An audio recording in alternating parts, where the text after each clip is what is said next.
Hello, hiya, it's Megan again, uh, from Independent History, and I didn't know what to do for a video, so I'm going to hopefully, cross your fingers, start a series called Writing Rambles, so that I can write easy, it doesn't take very much scripting and all that hullabaloo, so I'm just going to talk about different, aspects of writing and what little advice I know on how to combat things, and heroes and villains and all of that.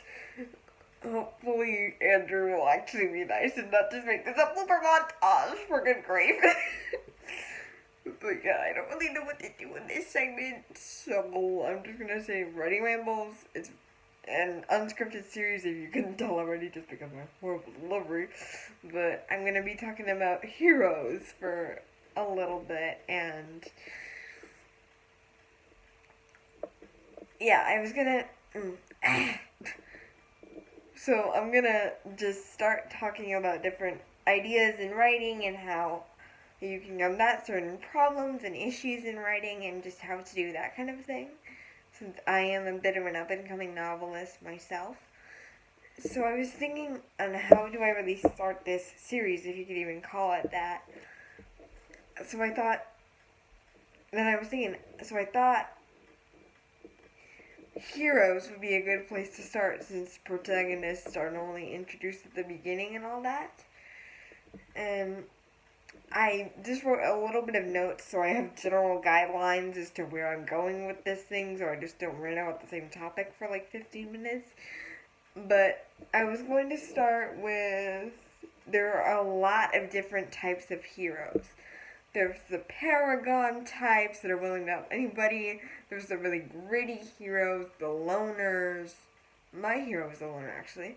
The loners, there's the angry ones, there's groups of heroes. There's just so many different types of protagonists, including even villains. You can kind of do a flip-flop. There's just so many different types that it can be kind of overwhelming. I know that when you're trying to make a believable protagonist.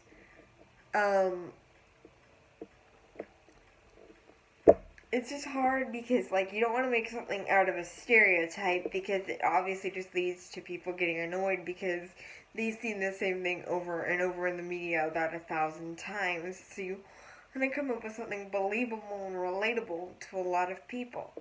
And I honestly feel like there's kind of two ways you can go with that. Or, two different kinds of things that, self-confidence wise heroes can have. It can either be them having low self-esteem in the beginning and rising to the occasion and realizing that I'm actually worth something and I'm not supposed to be in a garbage dumpster for all my life, or they can be total jerks and see, okay, I need to lower myself down to equal standing with the rest of these people I'm with and actually stop not being a jerk. Or not being a jerk. So those are kind of the two paths you can take, and I think people prefer the first one more, just because nowadays everyone has insecurities that they have to deal with, me included. Definitely, I have a lot of problems, to say the very least of it.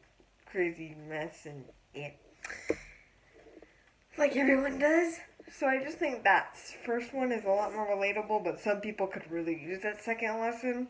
It's honestly kind of that some people that are just crazy and weird, and they really are like, I'm so better than you, I could literally lift 5 million pounds, and you're just like, dude, get a grip on yourself, you're flying 5 million miles above reality right now.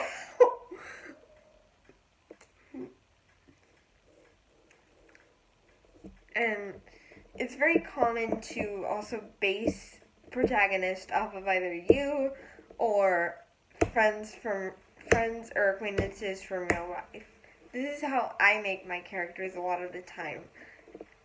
One of my characters has a hybrid between me and my sister, and it's very cool. And I honestly feel like the amount of criticism people get for writing author inserts is kind of crazy. I think it's because they automatically associate author insert with Mary Sue.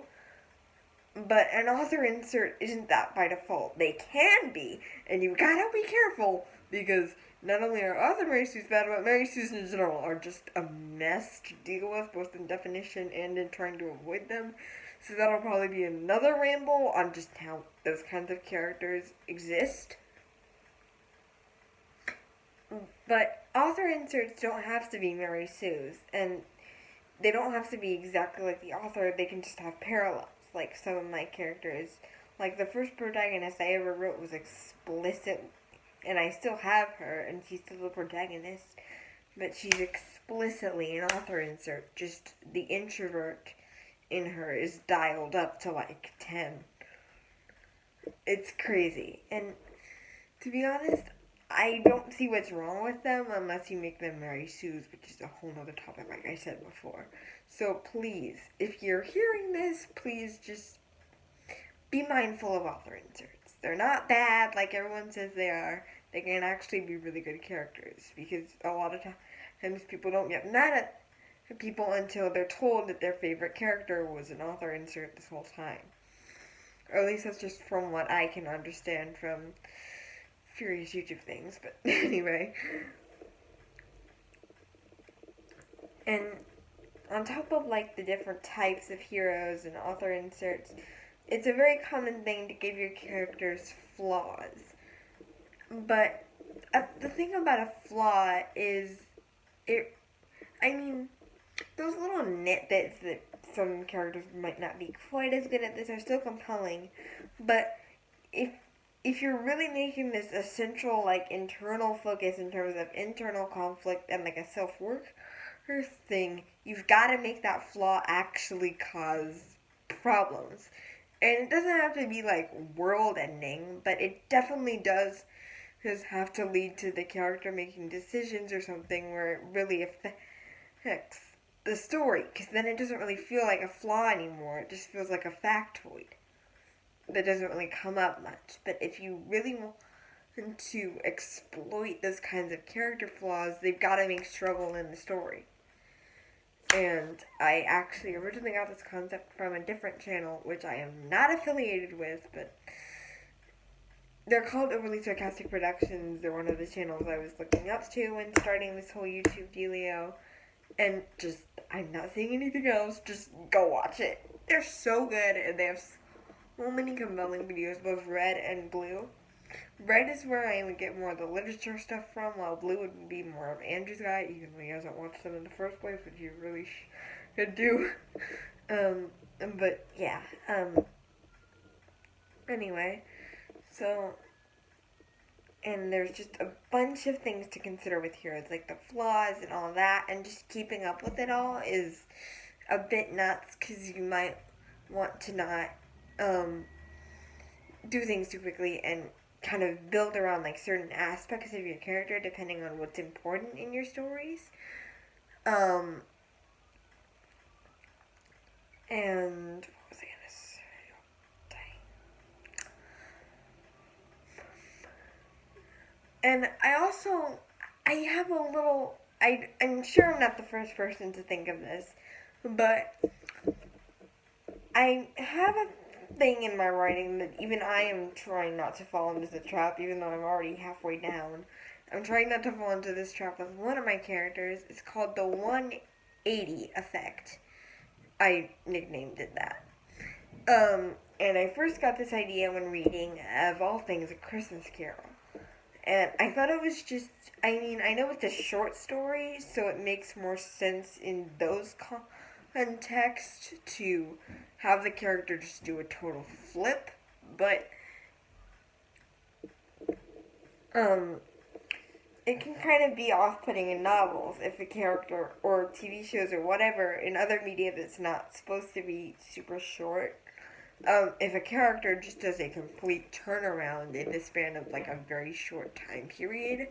That's why I'm trying, like, if you have an introverted character, like I said earlier with the rising up to the occasion, you might want to have them slowly do more of the work as time goes on, not do the whole kick butt boss fight one episode in, because that would kind of negate the fact that the premise is set up on them slowly learning that they're worth more and more until they can kick butt like nobody even asked. Or for like people like Scrooge or Hamlet or people that or Greek tragedy heroes, you might want to have them be slowly humbled and keeping their dignity for a while before they really make the full turnaround, because if they just do a 180 on the spot at one pivotal moment, it just feels contrived and weird and robotic almost. It kind of snaps you out of the story when a character just says, okay, I'm acting completely differently now, like complete opposite of what you do at the beginning. You're just like, okay, where did the old guy go? And what happened to the word character development? And I get in short stories, if you're a short story writer, you kind of have to use that trick because you physically can't put all that character development into the few paragraphs you have left after that pivotal moment. But for novel writers, please try and avoid that as much as you can, because seriously, it's a mess. And there's also another thing about backstory and that whole debacle. Backstories are always really fun and really nice to build, and they can add more to the lore of your world if you're into that sort of dealio, like they're an ancient race and they're the last of their kind, and that whole trope in itself. I wonder if Fred's gonna do a video on that, but anyway, back to what I was saying. So backstories can be pretty fun and nice to flesh out to help with lore and stuff, but I guess a lot of them purposefully to make you interrelate with them more are stupidly tragic. And I use tragic backstories myself. I'm not trying to trash anyone who uses them. They're a very powerful writing tool, but to any of you who are willing to try, maybe make a character that has somewhat normal of a life and then just gets thrown into things instead of having a crazily tragic one. And I kind of, they both have their place, and sometimes I feel like sometimes parents just die way too frequently, but certain things, you just gotta use things carefully and do things carefully when it comes to the backstory. It really just depends on the story you're doing, and in one story something might feel completely fine, and in another it might just feel unnecessarily tragic and weird. But just be careful with your backstory. It is powerful, just be careful. And trying to keep characters relatable, like I said with the whole rising or falling thing, keeping characters relatable is also a huge dealio. Like, not every character is going to resonate with everyone the same way. Like, I'm probably going to be, I don't know for saying this, but I personally resonated with Percy Jackson from that series more than I am resonating with Harry Potter currently. But I know everyone has their own cup of tea, and I just have my humble opinion. So, yeah. So, one character that might be, like, amazing for one person might be, like, what is so great about it for another. And that's what leads to controversy in so many different places, is people are just like, what is the deal? Why do so many people freaking love this when I honestly don't know what's up with this? And it just might be that particular audience all have something in common with the main character, and they might all be different things, but it just depends on how relatable they are, if a character really resonates with you, and then you'll get that time where a lot of people like learning about characters that aren't like them. They learn new things and learn about a different side of the spectrum, of whatever spectrum the book is kind of focusing on. They'll learn more about the opposite end, and they'll kind of get a taste into that too. Just keeping characters real and dynamic and not having that whole 180 thing, and keeping everything in mind and how they interact with other people and all of the stuff that makes a good hero is just hard to do without really kind of annoying somebody. Not everything is going to work for everyone, and it's just kind of difficult to, I guess, understand like why certain things happen the way they do and why certain series take off when you didn't resonate with that at all. It really just depends on how you want to build your hero. And take constructive criticism, sure, but if someone is just saying that they don't like your hero because it doesn't resonate with them in the same way that it might resonate with someone else, then you know that it's a very fine line to walk with between constructive stuff and just people that just don't like something for whatever reason. That's their own personal preferences, not yours. And trying to keep that up with heroes, especially in fiction, is just really difficult to get a character that resonates with so many people at the same time, and trying to compile all of this stuff to please certain audiences into one person, and then it just feeling all super jumbled up and all over the place. But hopefully, maybe I could link you to some videos below to help with making certain heroes, or just try and find some good advice books, or heck, even just look to some of your favorite heroes and try and look at it from an author's angle and see what they do to make flaws and different parts of their hero to maybe you could be influenced off of them. Don't be a copycat.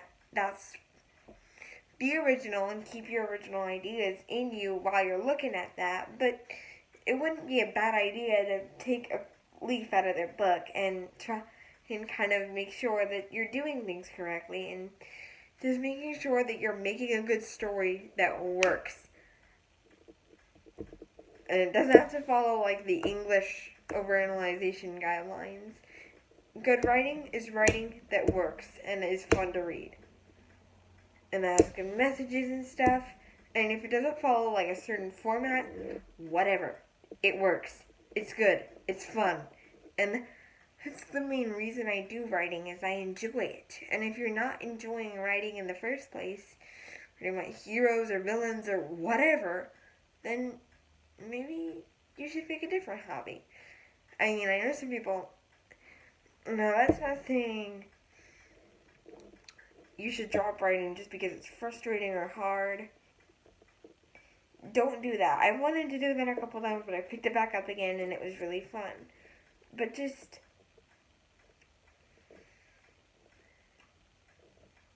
think about what you want to do with different characters and just make sure that you write a hero that you actually want to write and not just a stereotyped alpha or something.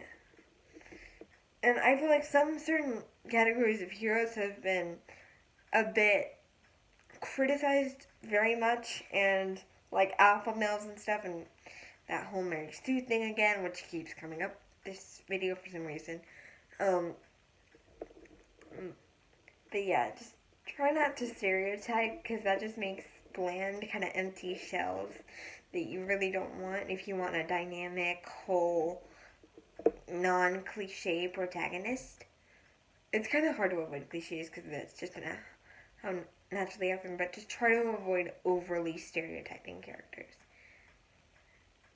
There are trends and tropes, and you can use those, but just try not to think that every single character of such and such certain like grouping has to be XYZ. That's why you can, like, if you're making a grouping system, like houses, or certain people get certain powers, or certain things happen this way for one group and certain in this way for another, just try and make sure there are a few exceptions to their rules at least, so it doesn't feel like you're just automatically sorting people, personality traits into these groups, and that they have to be this way to belong to one group. And just make sure that your heroes are different, and just try and make them how you want to make them, while taking up inspiration along the way. That goes for any piece of writing. Make it how you think it should go, but try to not block out over good criticism that could really help you in the end. And, oh, I completely forgot about anti-hero. Dang it. But, yeah, I need to talk about those too. I only have a few minutes left. But they're one of the subtypes, and I think there are some good videos on them too. You can pretty much find anyone for any hero, but just with the flaws and stuff, just make sure they're not overly jerkish, because that's just not fun to do. But just try. If you're going for a certain type of hero, just try not to do it overly, because then that would be kind of stereotyping. But I don't know. Just try and be you, taking good criticism and use it to create the hero you want to.